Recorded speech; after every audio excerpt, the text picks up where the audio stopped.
Hi friends, இன்றைக்கி நான் உங்களுக்கு ஒரு செடி பற்றி சொல்ல போகிறேன். அது மரம்னு கூட சொல்லலாம். இது வந்து நீங்கள் பார்த்துருப்பீங்கன்னு தான் நினைக்கிறேன். இது நாங்கள் வைக்கவே இல்லை, இதெல்லாம் வைக்காமல் தான் வளரும் போல். இது பக்கத்து வீட்டில் அந்த செடி இருந்துச்சு, அதையும் எப்படி வந்துச்சுன்னு தெரில அவங்களுக்கும். அதே இது தான் எங்கள் வீட்லேயும் வந்துட்டு சூப்பராக ஒரு செடி மாதிரி வந்துச்சு, நல்லா இப்போ மரம் மாதிரி வளர்ந்துட்டு. ஆனால் இந்த செடியில் உள்ள இந்த மரத்தில் உள்ள ஒரு அட்வான்டேஜ் நான் சொல்கிறேன் பாருங்கள்.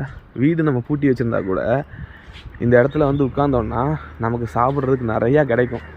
இருங்க, நான் உங்களுக்கு அதை காமிச்சு தரேன். இங்கே பாருங்கள், இது ஒரு பழமாக. அப்புறம் நிறையா இருக்கும், பறிச்சிட்டாங்கன்னு நினைக்கிறேன் எங்கள் அம்மா. இது ஒன்று அங்கே பாருங்கள், இதாக இருக்குதா.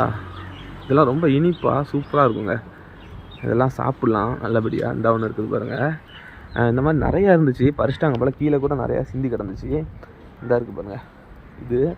இந்த பழத்து வந்து நானும் சும்மா சாப்பிட்றதுக்கு நல்லா இருக்குது அப்படின்னு நல்லா சாப்பிடுவேன், இனிப்பாக இருக்கும்.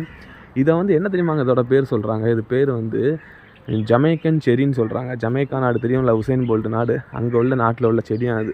இது இங்கே எப்படி வந்துச்சு ஏது வந்துச்சுன்னா எனக்கு தெரில. ஆனால் தமிழ்நாட்டிலேயே நிறைய இடத்துல இருக்குது, அது எனக்கு நல்லா தெரியும். இதோட பூ பாருங்களேன், சூப்பராக இருக்குது. அடுத்தது என்னென்னா, இதோட பயன்கள் பார்த்தாங்க நெட்டில், சூப்பராக இருந்துச்சுங்க. தலைவலி சரியாயிருமா, சர்க்கரை நோய்க்கு ரொம்ப ஹெல்ப்ஃபுல்லாக இருக்குமா, சர்க்கரை நோய் வராமல் தடுக்குமா, அதுக்கப்புறம் ஓவரால் பாடியோட ஹெல்த்தையும் இது வந்து டேக் கேர் பண்ணுமாங்க. இதை நீங்கள் விதை போட்டுலாம் வர வைக்க முடியுமான்னு தெரில. ஆனால் நீங்கள் எங்கேயாவது இந்த மரத்தை பார்த்தீங்கன்னா கண்டிப்பாக இருக்கிற பழத்தெல்லாம் பறிச்சுட்டு வந்து சாப்பிடுங்க. நானும் பறிச்சுட்டு வந்தாங்க, பறிச்சுருந்தா கிண்ணத்தில் வச்சுருக்கோமா, இந்த கிண்ணத்தில் வச்சு சாப்பிட்டா நல்லா இனிப்பாக இருக்கும், டேஸ்ட்டாக இருக்கும் சாப்பிட்றதுக்கு. ஒரு நொறுக்கு தீனி மாதிரி கூட சாப்பிட்லாம். சரி, ஓகேங்க. இதை பற்றி உங்களுக்கு வேறு எதுவும் தெரிஞ்சுன்னா கமெண்டில் சொல்லுங்கள் கண்டிப்பாக.